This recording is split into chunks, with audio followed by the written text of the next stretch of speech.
Your next coffee break is brought to you by Twix. Some people start with the left Twix, others start with the right. The truth is, both sides are equally delicious, chewy, crunchy, and perfect to dunk in that cup of joe. Twix, left or right, a good decision either way. Grab Twix for your next coffee break at your local grocery or convenience store. All right, Laker fans, thank you very much for tuning in. Another edition of Lakers Talk here, and man, does it feel good to do Lakers Talk tonight. Appreciate everybody being a part of the show. Great open from Mario Ruiz. We got a lot to get into, and obviously this is going to be a very positive show, a lot different than it was a week ago. Do you guys remember this? A week ago. We're talking about the Lakers losing to the Indiana Pacers. That was a Monday night game. I did Lakers Talk on a Tuesday.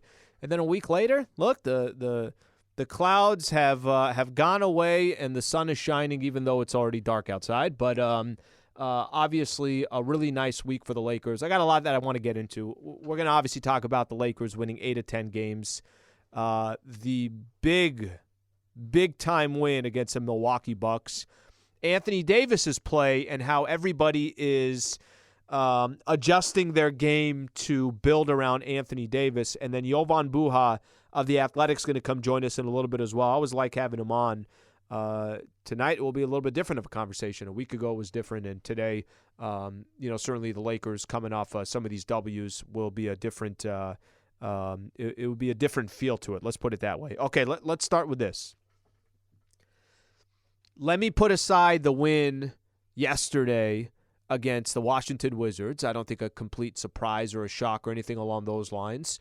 But I do want to go back a couple games ago, Lakers and the Milwaukee Bucks. So, Laker fans, there has been a lot of chatter and conversation, including myself. They've won 8 of 10 games. There was a time, 5 of 7, something along those lines. And this was after they lost to the Indiana Pacers. Then they beat the Blazers and no Dame in that game. And it was, okay, hey, they've won 6 of their last 8 games. But who have they really won? Who have they beat? Who have they gone up against that you could say, hey, that's a big-time win right there? And to be honest with you, I'm not even talking about just this year.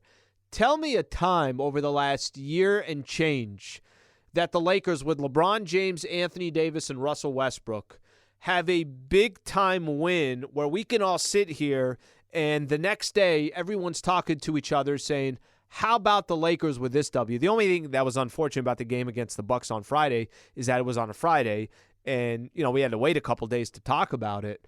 That win on Friday night in Milwaukee was as big as it gets for a franchise that has not had a big win in a year and a half. That win on Friday night was not the Milwaukee Bucks didn't have Giannis. Giannis didn't play. Well, Giannis played poorly, and the Milwaukee Bucks shot 15% from the three-point line. No. That 133-129 win the Lakers had against the Bucks was bigger than one game. That win that the Lakers had against the Milwaukee Bucks was much more important for the Los Angeles Lakers than it was to the Milwaukee Bucks. That win for the Lakers against the Bucks meant the Lakers have a real road win this season, that the Lakers have a real win this year against arguably one of the best teams in the entire NBA. Friday night was big for the Lakers, and I actually do feel that one win kind of churned some heads around the league. Now, I was a little fearful yesterday saying, okay, well, what does it mean if you go out and lose to the Washington Wizards? Lakers didn't do that. I know they built a 29-point lead.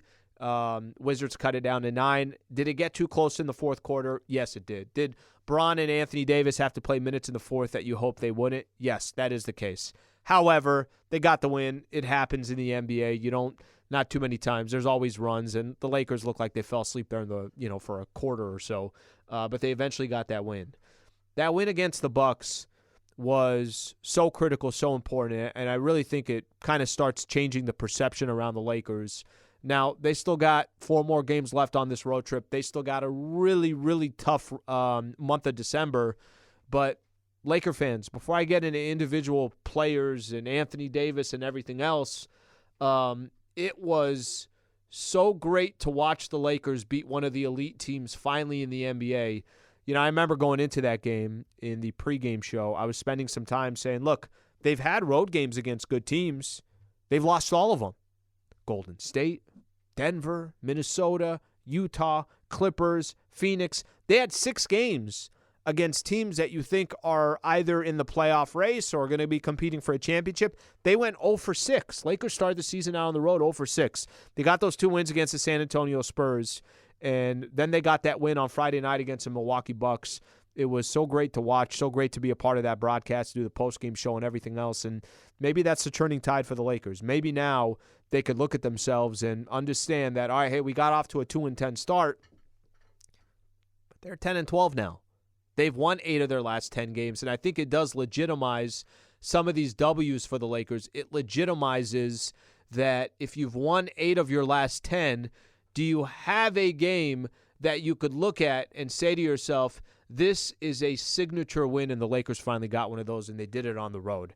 Anthony Davis, I don't know if you guys know this, but Anthony Davis over his last 10 games, and the reason why I am, I'm pointing this out is because I really don't think it's a coincidence that Anthony Davis in his last 10 games is averaging 35 points and 16 rebounds, and the Lakers are sitting at 8-2 over those last 10 games. I'm looking here. There was a couple different stats that StatMuse had, but this is the one that really kind of stood out to me.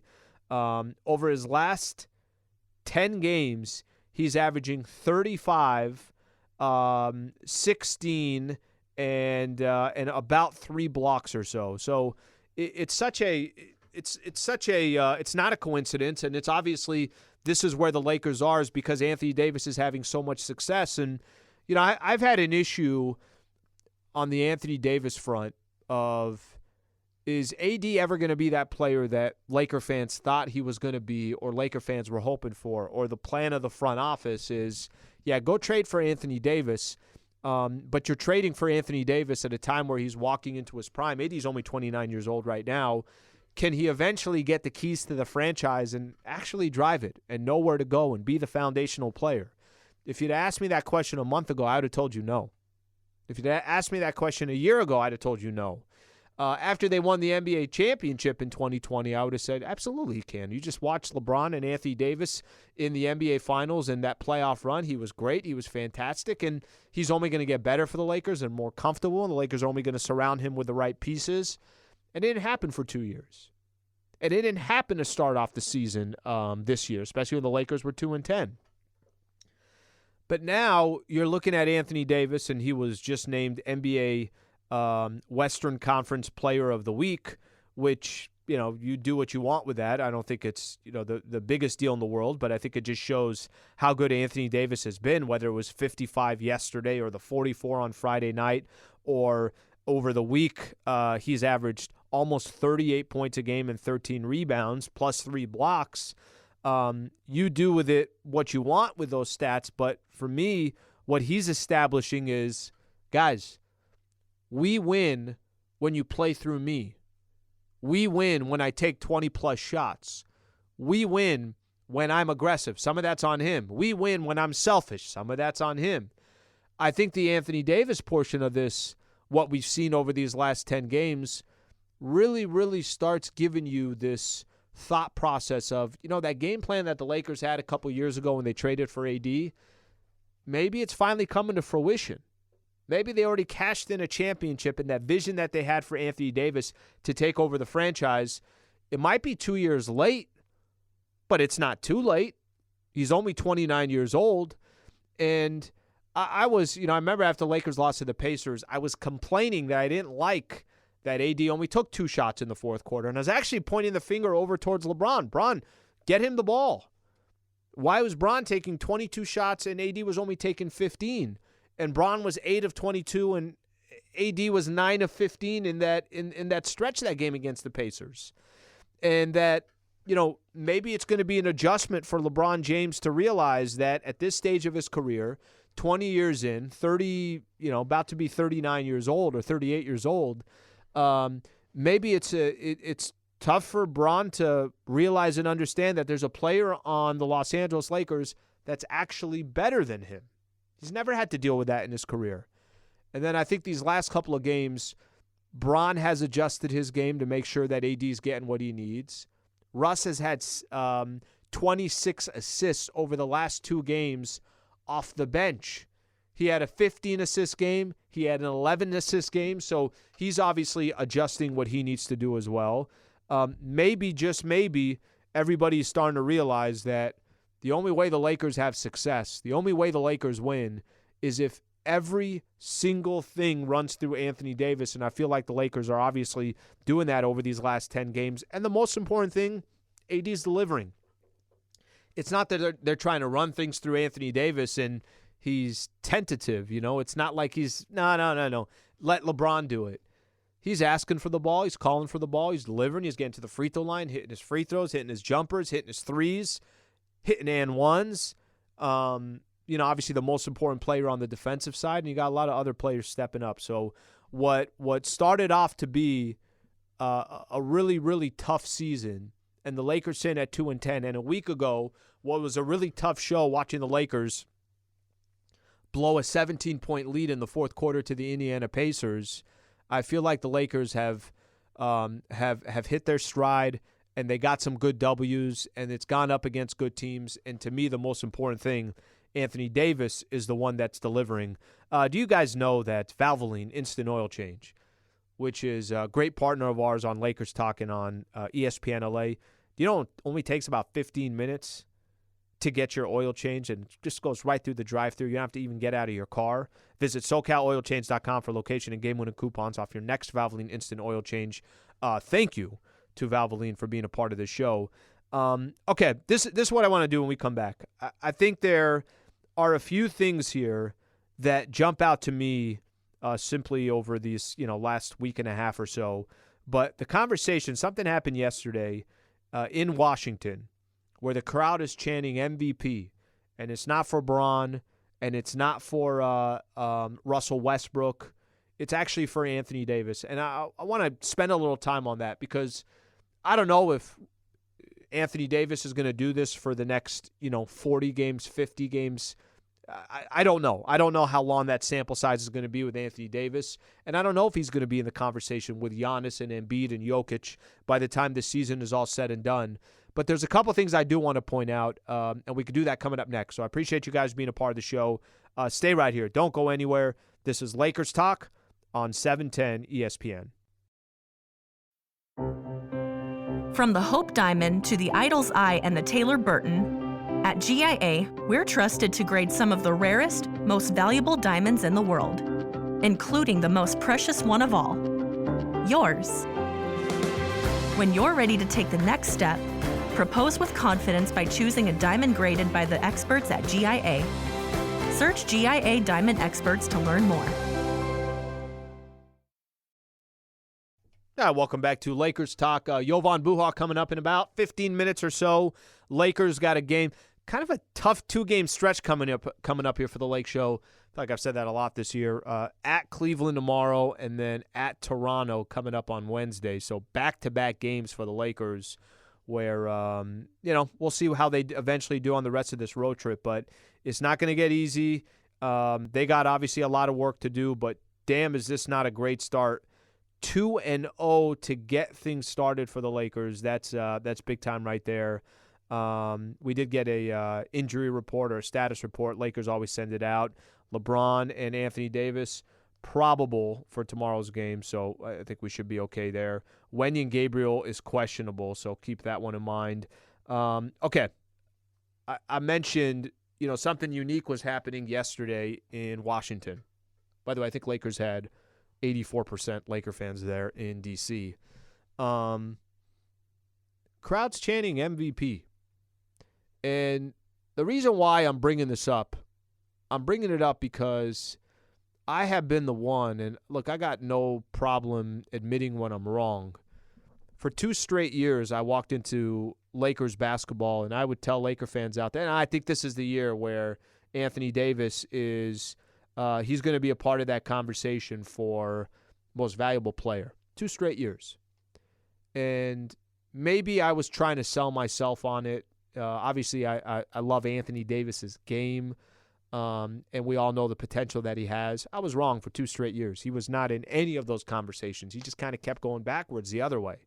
And then this year, before the season started, I decided to tell Laker fans that I'm not going to come out here and say I think Anthony Davis is going to compete for an MVP. What would make me think he's going to? I just watched 2 years of basketball where it's obviously been very, very difficult for him to stay on the court. So I aborted mission. I'm like, all right, enough of this one. I am not going to sit here and try to say that AD is going to be a part of the MVP conversation. In Washington yesterday, when AD is dropping 55 and 17, the crowd is chanting MVP. What was unique to that chant for me was it wasn't LeBron James. It wasn't Russ, who's won an MVP in his career before. It was Anthony Davis that the crowd was chanting MVP for. I mean, listen, if the Lakers had a game tomorrow and it was here at Crypto and Laker fans got a chance to show their appreciation for Anthony Davis from his 44-point game and his 55-point game over the weekend, all of Crypto and Laker fans would have been chanting MVP. I believe that, whether Anthony Davis starts having that conversation that he's the most valuable player and we start having that conversation, can't be 10 games, obviously. This has got to be something that you sustain for 70 games. And you got to play 70-plus games if you're going to be a part of that conversation. And the team's got to be good, and the team's got to be relevant, and they got to be in the mix. Jokic won it last year. Well, they were a 6th seed in the Western Conference. Jamal Murray and Michael Porter Jr. missed a lot of time. So it was clear that every time he walked on the floor, Jokic was the best player. Giannis has won it before. They won an NBA championship. Giannis was the backbone. He was the finals MVP.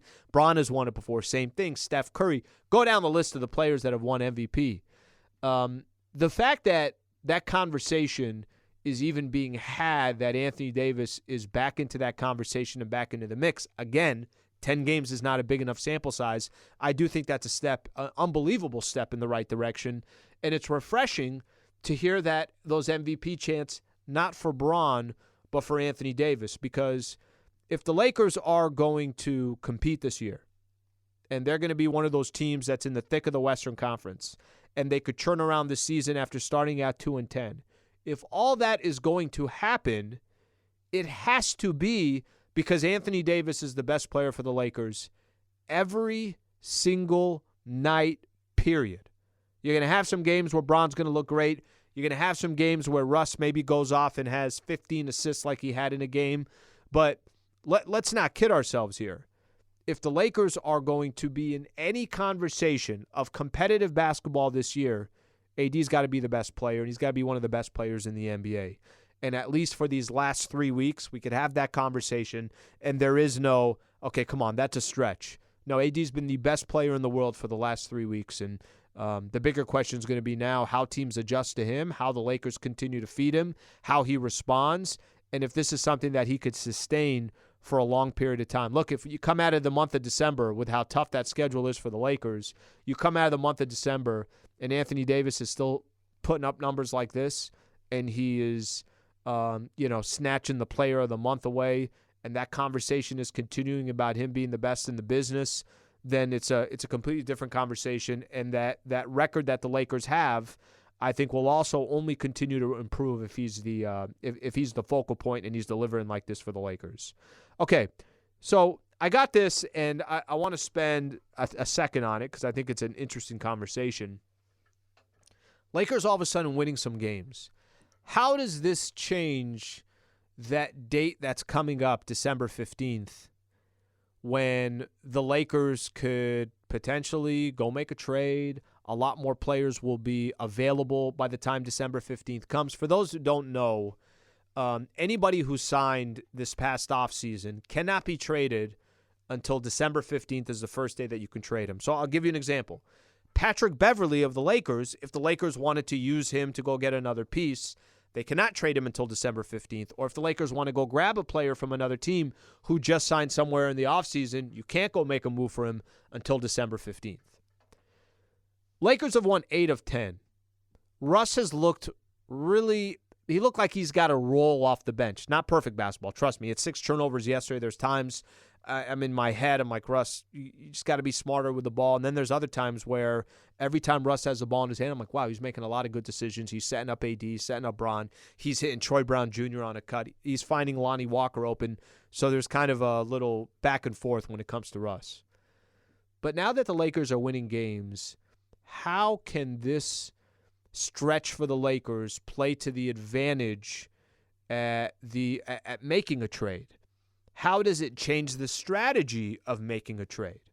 For me, this is the way I've always looked at it. And I know I mentioned this, but Jovan Buha, when he comes up, he does a fantastic. It was last week that we're sitting here, him and I are having a conversation, and he's the one that said that watch for the Lakers to have this type of strategy. Instead of just going for the home run and it's Russ and it's 2 first-rounders, maybe they use a guy like Patrick Beverley and Kendrick Nunn and a first-rounder, and it's a smaller deal, and you're around that $20 million range. Maybe you could go grab somebody, and you don't have to give up Russ. But I think the way things are changing, once you start winning basketball games, you're not as desperate. And I think the Lakers, as the season started, and last year as well, there's so much attention on them. And, Russ is making $47 million, and they got to win right now. Look at Bron's age. When you start winning some basketball games, I think it takes out some of the desperation. I think at least perception-wise, it's, okay, we don't have to make a deal out of desperation. We can make a deal because we think it's the right deal to be made. We can make a deal because we genuinely feel like this is only going to complement our team. And if we're going to give up one of those draft picks, that 2027 or 2029, we're going to do it because we feel like it's the right move for right now, and it puts us into the conversation. When you go look at those NBA standings, you say, all right, well, maybe they can hang around with some of these other teams. I don't know, Lake fans, I don't know if you've gone out and looked at the NBA standings, but in the Western Conference, the Golden State Warriors have 11 losses. They're 13-11. Look, they got a better record, but let me just hear me out here for a second. They're sitting in the 6th place in the Western Conference. They're 13-11. Lakers are 10-12. Lakers have one more loss than the Golden State Warriors, and the Lakers are all the way down in 12th. I point that out because there is the Warriors, the Clippers, the Blazers, the Jazz, the Mavs, the Timberwolves, and the Lakers. That's 6 teams with 11 or 12 losses in the standings. It's close. Nobody's running away with anything in the Western Conference. The Lakers have been able to kind of weather the storm and still be in the mix of everything. So when that December 15th date comes, I think the way the Lakers have played, I think the way that Russ has kind of found a role off the bench, I think the way that the Lakers, still have those valuable assets in the 2027 and 2029, I think the way Anthony Davis is kind of solidifying himself as the face of the franchise right now, that Bron can still put up 28, 7, and 6, and he doesn't have to be the team carrying the team the way Anthony Davis can carry the team, I think it will play to the Lakers' advantage. Now, listen, I don't know what other teams are going to do. I don't know if they're just going to sit back and say, no, it's got to be those 2 first-rounders, whatever the case is. But I think there's going to be opportunities for the Lakers to improve their roster, and I don't think they have to do it in a complete desperation mode. That's the only point that I'm trying to make. That they could probably go find a trade partner, and it makes sense for both sides, and they could service some of the needs that they have and still be in a position where they can win games in the process leading up to December 15th. If the Lakers, at this point, let's say the Lakers were sitting with, they're 10-12 right now. If they were sitting at 6 wins and 14 losses or 16 losses, that's a different conversation. And don't get me wrong, it's not like it's a walk in the park in December, because it's not. But I do feel like that perception is changing. Guys like Lonnie Walker, they look good on the Lakers. Troy Brown Jr. feels like he has a role. Austin Reeves certainly has a role. Russ coming off the bench. Wenyen Gabriel's been a nice piece. Thomas Bryant can give you some minutes. Lakers got some guys. So however they feel like they want to improve their roster, I don't think they're nearly as desperate as it seemed like, at least over the last a couple weeks ago or whatever the case is. Okay, Jovan Buha covers the Lakers for The Athletic. Always does a fantastic job. He's coming up next. Don't go anywhere. Stay right here. This is Lakers Talk on 710 ESPN. This episode is brought to you by the United States Postal Service. Hi, I'm Jonathan Goldstein, host of the hit podcast Heavyweight. I may not get fan mail, but I am a fan of mail, because each day thousands of U.S. Postal Service workers deliver millions of pieces of mail across the country. And since every Postal Service worker has a story worth sharing, we've teamed up with USPS to deliver a few of those stories to you, no postage necessary. You'll hear about people like Ernie, a letter carrier in Iowa who has delivered mail in the same community for 65 years. Or Leah, a retail associate in South Dakota who helped save a customer's life after noticing mail piling up in a P.O. box. Or Harry, a distribution clerk in Alabama who doubles as a community activist, sponsoring free roller skating programs for kids. Listen to these stories from the USPS mailbag at gimletmedia.com/USPS. All right, welcome back to Lakers Talk. Appreciate you guys all tuning in. As we've done the first half hour, talking about Anthony Davis, talking about LeBron James, talking about Russ, talking about the 8 of 10 games, I want to welcome in Jovan Buha, who covers the Lakers for The Athletic, also covers the NBA. Jovan, as always, man, appreciate the time. How are you doing? I'm doing well, man. How are you doing? I'm doing good. Okay, so a lot different than our chat a week ago. It's kind of fun. Okay, so a week ago, Lakers lost to the Indiana Pacers. They had a 17-point lead. Obviously, they blow that lead, and I don't need to get into all the details there. Since then, the Lakers beat the Portland Trailblazers. Okay, not a big shocker. Beat the Milwaukee Bucks, an absolute shocker for me, and then don't have a letdown yesterday against the Washington Wizards. They went 3-0 the rest of the week. I just kind of want to get your thoughts here. The Lakers have won 8 of their last 10 games. Anthony Davis has arguably been the best player in the NBA, and I want to get your view on how do you look at this 8 of 10 games? Do you feel like the Lakers are much different than they used to be, or you need to see a much larger sample size than 10 games?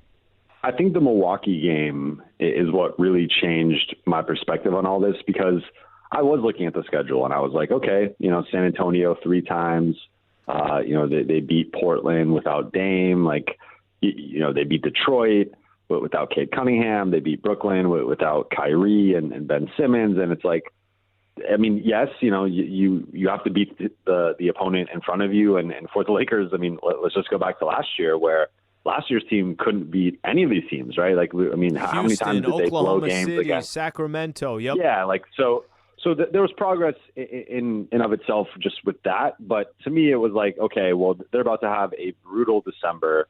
They're going to go on this 6-game road trip. They have another 5-game road trip at the end of the month. And it's just like, this is really going to, put it into perspective of just where the Lakers are actually at. But that Milwaukee game, to me, I wrote it like, I think that's the best win. And really, I don't even know what the second best win is, but it is the best win to me of the LeBron, AD, Russ era, bar none. Like, there's just really nothing else to compare it to. Like, if you go and actually look at the games that they've played together, they don't have a lot of impressive wins. Like, they have not beaten a lot of teams above 500.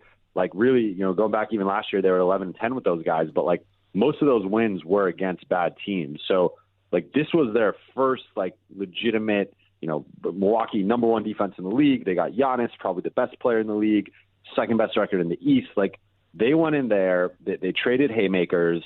I thought for most of the fourth quarter they were going to lose the game. And then there was a point there where it kind of looked like they were going to win. And then Russ misses the 2 free throws. And you're like, okay, here it comes. Milwaukee's going to tie the game. It's going to go to overtime. Milwaukee's going to win. And it's just going to be another game that the Lakers should have won that they didn't. But they pulled that out. To your point, like, Anthony Davis, to me, I'll say, like, I think has been the best player in the league for almost a month now. Just one player, Western Conference Player of the Week. First time he's done that since December of 2019. So that was early in his Lakers tenure. Like, to me, it's a combination of winning that Milwaukee game, following it up with the Washington game, where, we've also seen from this team, maybe they do have an impressive win, but then they come out and lose to a lottery team. So they took care of business against Washington. 80 had the 55 points. And I just think now, like, looking at this, if this team can continue to, play at this level, maybe go 4-2 on this road trip. I don't think they're going to go undefeated. I think it's just too hard of a slate, but go 4-2, come back with some momentum. Now I think you're looking at that December 15th date of, do you upgrade the roster with Patrick Beverley, Kendrick Nunn, and a first-round pick or a protected pick? Do you eventually trade Russ? Like, I think after that Indiana loss and some of the earlier losses in the season, we were talking about, what's really the point of going all in when you're maybe a playoff team, maybe a play-in team. I think now, like, it would not surprise me if this team can surge into like a 5 or 6 seed at some point in the next few weeks with the way they're playing. So again, like, I think there's some cautious optimism where it could always unravel with this team. We have seen them show some flashes and then kind of, come back down to earth. But to me, just the way that AD is playing right now and that Milwaukee win, that's something I've never seen from this group, especially that core of LeBron, AD, and Russ together. And I think now my tune with the Lakers is totally changing after the past week. So, Jovan, it's interesting because I think the win against Milwaukee obviously has some people turning their heads.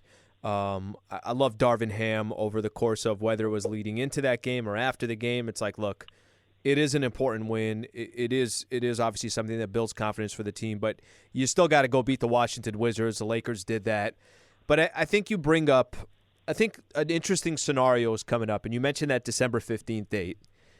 If the Lakers, let's say, did go 4-2 on this road trip, and you get to December 15th and you start looking at this team and this roster, and, even Russ has 26 assists in the last 2 games. That's coming off the bench. He's got one game with 11 assists, another game with 15 assists. How do you think the strategy does change if they continue winning and you get close to that December 15th date? How is the front office looking at that date if the Lakers continue to have success between now and that date? I think it increases their aggression. I know the front office is looking at this 6-game road trip and really it kind of being a potential swing point for them in how aggressive they want to be with upgrading this roster. So I think, they do go 4-2. I think Cleveland is a winnable game.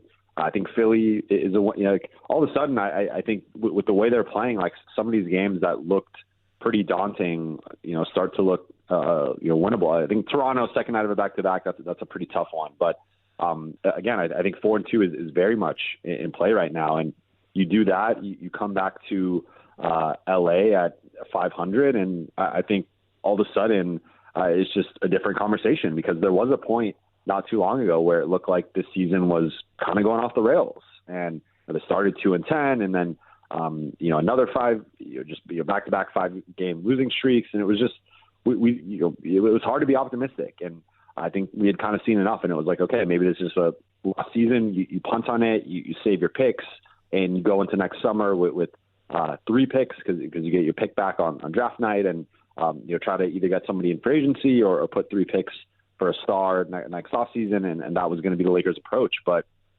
I think with the way Anthony Davis is playing right now, like he to me is the type of alpha that can win a championship. And maybe that's probably too ambitious with this group right now. But I think if you can get even a playoff spot and 5 or 6 seed with a LeBron James and an Anthony Davis, like that is going to be a tough team to knock out in a 7-game series. So I really think. We've seen the backcourt is loaded. There's a lot of 3 and sometimes even 4-guard lineups. So if they can kind of consolidate that and maybe you streamline the position just to Dennis Schroeder and Russell Westbrook and Austin Reeves and Lonnie Walker and then upgrade the front court, like now all of a sudden I think you just have a much more balanced roster.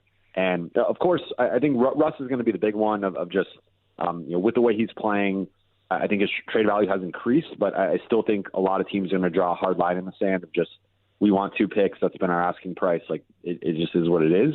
But looking at, as I've reported before, Kendrick Nunn and Patrick Beverley, like those 2 guys, you can get into that $18 to $20 million range. That could be a couple guys in that $10 million range, or even one player at $20 million.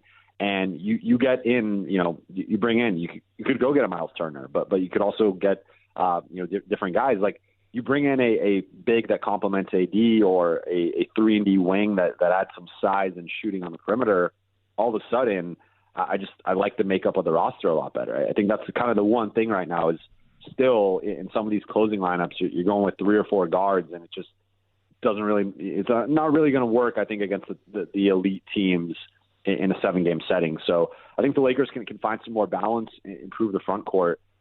This could be a dangerous team as long as they stay healthy. I mean, that's kind of the other thing here is like, AD, we've seen him stay healthy for a period of time that we haven't really seen from him consistently. So that's kind of the one thing I'm watching is how long can he stay healthy. But if he does, like right now, I think this is the best he's ever played.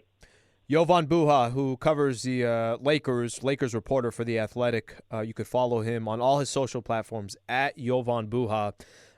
Stick on Anthony Davis for a quick second.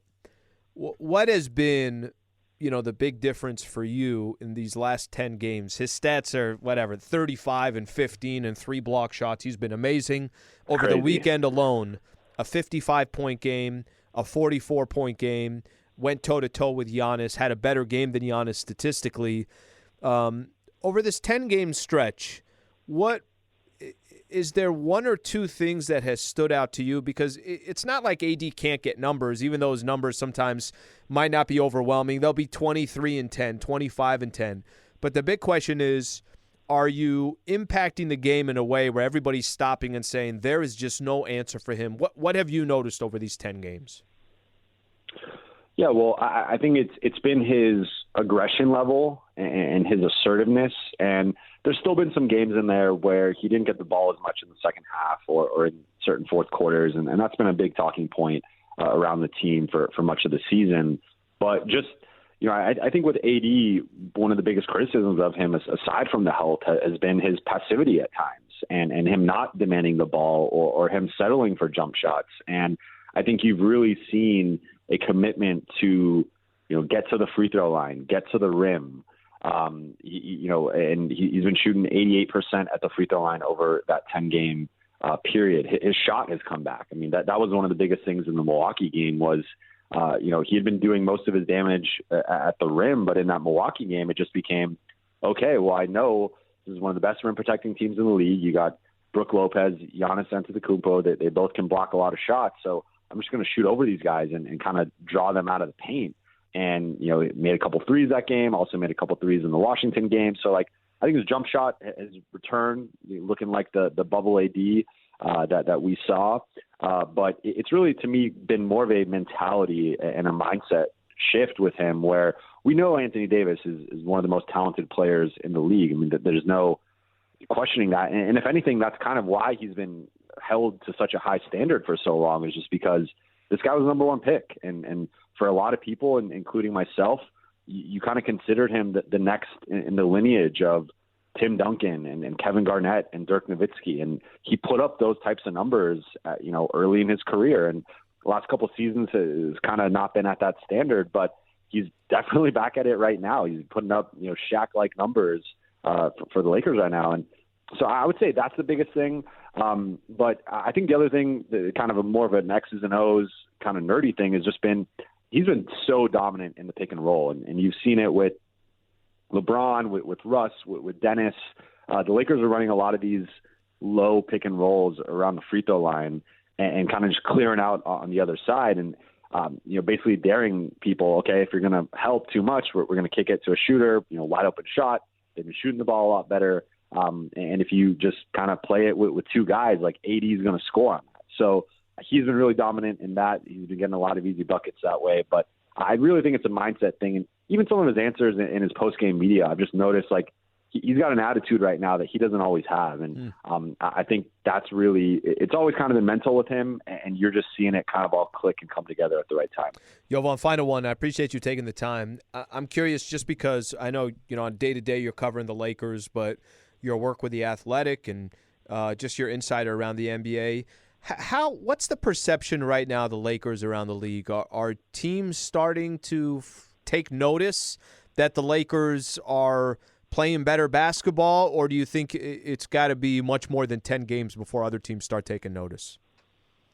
Teams are taking notice, and I really think the Milwaukee game was what, I don't want to overblow its significance, but I think a lot of teams and just people around the league were looking at it similarly to the way I looked at it, of just, okay, they beat the Spurs a few times, they beat the Pistons, they beat the Nets without a couple of their stars, like, that's not really moving the needle. This is still, then they blow the Indiana game, and it's kind of like, okay, same old Lakers, like, they are who they are. But I think the combination of AD increasing, his play over the last month, and that Milwaukee game followed up with AD, putting up 55, second most points he scored in his career in a game. Like, I think this past weekend really put the league on notice of, the Lakers are not this laughingstock team that I think they were for the first month or so of the season with that 2-10 start, and Russ moving to the bench and the blown leads and all these different things that they kind of had to deal with. So,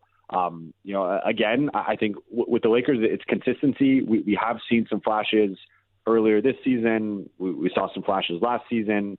I think nothing to this extent, but still, consistency has kind of been their biggest weakness, I would say, over the last year and a half. So I'd like to see more of that on this road trip. But I think, again, if they can go 4-2, get a couple nice wins against, they play Detroit, that's a winnable game. Like, get a couple of those games under their belt and really, get back to 500. I think that the rest of the league is starting to take notice of them, and they're quickly going to be back in that play-in mix.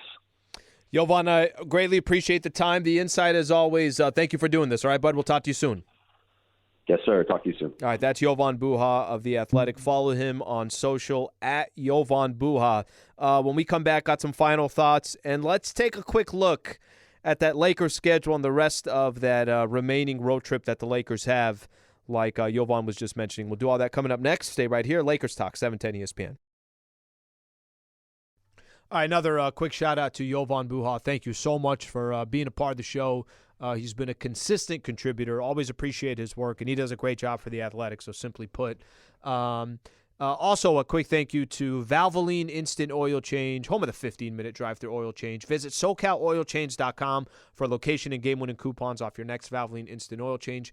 Great partner here on Lakers Talk and a great partner of 710 ESPN, so we always appreciate it. Okay, as we give our final thoughts here, should we start getting selfish here? I mean, Lakers started the road trip out 2-0. By the way, I did a video before the road trip started. I said the Lakers would go 2-4. 2-4 is what I said. They're already 2-0. They got 4 games left. Let me kind of break down the rest of the schedule, and then obviously things are changing here as the Lakers did start out 2-0. They got Cavs tomorrow, and they got Raptors coming up on Wednesday. So they'll go back-to-back. That is not an easy schedule for the Lakers. Cavs playing good basketball right now. What are the Cavs at? They're 15-9. Toronto is 12-11. The problem with Toronto, they're such a young team. They run up and down the floor, and that is definitely a team that will try to take advantage of the Lakers from that perspective. And the Lakers will be playing on a back-to-back. Lakers played the Cavs earlier in the season. They lost by 14 to Cleveland, and that game was here at Crypto. So this is the toughest stretch I think they have back-to-back, at least in this road trip. Just the fact that they're facing those two teams in 2 nights. Can you split? Can you grab one of these 2 games? I don't care which one it is, Cavs or Raptors. Get the Cavs game, especially because that's a team that already beat you. But that's going to be an incredible challenge, and I really do think the Raptors game is going to be a challenge. You got Philly after that, Embiid and Anthony Davis going at each other.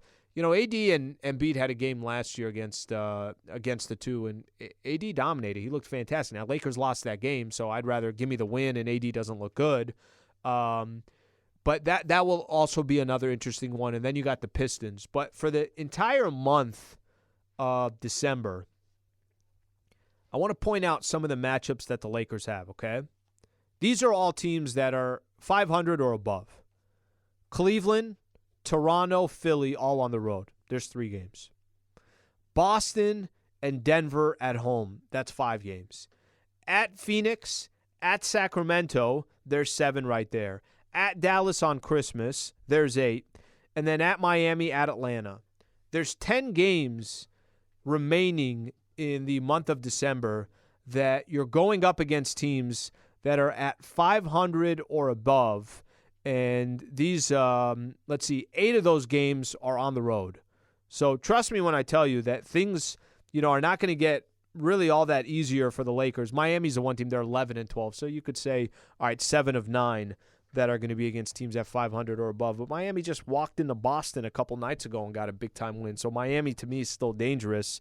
Those are all dangerous games. You got some other games that you think the Lakers would take advantage of. There's a Pistons game in there. The Wizards again. They got a game against Charlotte as well. A game against the Orlando Magic. So there's some games in there that are should be gimmies for the Lake Show.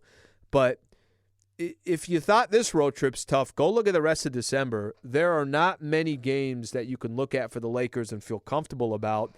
That's why, it is there is a lot of curiosity to how this month closes. And the fact that the Lakers have won 8 of 10 and started out the road trip 2-0, if I want to get selfish on this, it'd be great to see them split these last 4 games on the road and they come back to crypto 4-2.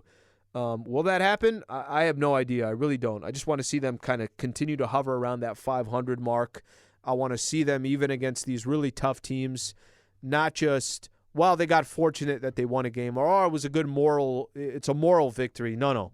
Lakers need to stack up W's, and they got a lot of good teams that they're going to face in the process here, and you can't tell me that game against the Milwaukee Bucks they can't build off of. I mean, if that doesn't do something for your confidence, if that doesn't do something for Darvin Ham to let him know, hey, guys, I think things are starting to work here. I don't know what will. The Cavs game tomorrow and the Raptors game, that's a different one. You only play the Cavs once a year in Cleveland. You only play the Raptors once a year. Those fan bases are going to get up. Every one of these teams that the Lakers face, the fans are going to get up. It's LeBron's old stomping ground. Those are going to be challenging games. So can the Lakers respond? Can they continue to grow off of what they did in that win against the Milwaukee Bucks? We'll have to wait and find out.